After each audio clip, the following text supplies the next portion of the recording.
Hey guys, thanks so much for joining me. My name is Wes Weinbarger with LeadUpCoach. I'm going to give you a quick 3-minute leadership tip today. This is just called introduce yourself regularly. It might seem like really obvious, but a lot of times people don't know you as well as you might assume they do. The thing is, when you launch a project or you join an organization or you move to a new place, you're intentional about getting to know people and sharing who you are and what you're about. But over time, you become so familiar with your situation and your regular routine, but new people are always jumping into your circle, and they're missing out on knowing who you are. Like you might be missing out on who they are as well. And so I want to encourage you to introduce yourself a lot more often than you really think you need to.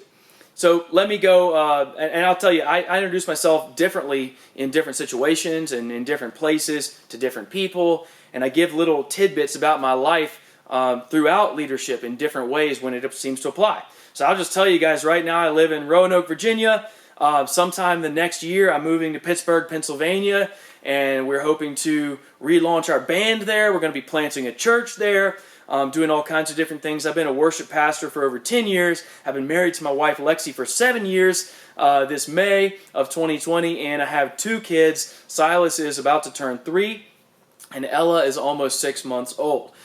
We have a lot of fun. I love the outdoors. I love music. I'm a songwriter. I've released several albums and a lot of singles. I love all things leadership, and I love people. My wife's a photographer, amazing photographer, just a very talented creative in her own right, and we really love each other and just have a great life together. As I think about introducing myself, I don't usually just throw that spiel out like I did now. I'll do that today because, I don't know some of you guys, and you might not know me. There's all kinds of other things I could say. But the point is, I took 60 seconds. Now you might know some things you didn't know before. If I was in a musical scenario, I might talk about, the fact that I can play guitar and piano, not to build myself up in an arrogant way, but if it applied to a conversation, we might talk about that a little bit. If I was in a circle that wasn't musical at all, but was more outdoorsy, I'd talk about fishing and hiking, which are things I like to do, shooting guns or whatever else, outside.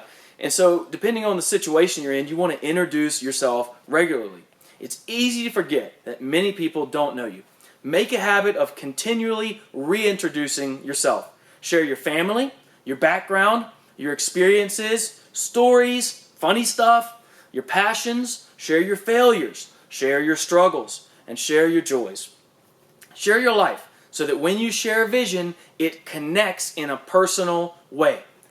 So I'd like to encourage you not to just listen to this episode today, but to apply it. One last quick thought. Here's how you can apply it. Evaluate your recent communication and find ways to rotate through different ways of introducing yourself regularly. Think about, when's the last time I actually let people on to something in my life? The way I feel about something, think about something that's happened, something I've failed at, something I've succeeded at. Whatever that is, find a place you can introduce yourself next, and continue having that thought as you grow in your leadership.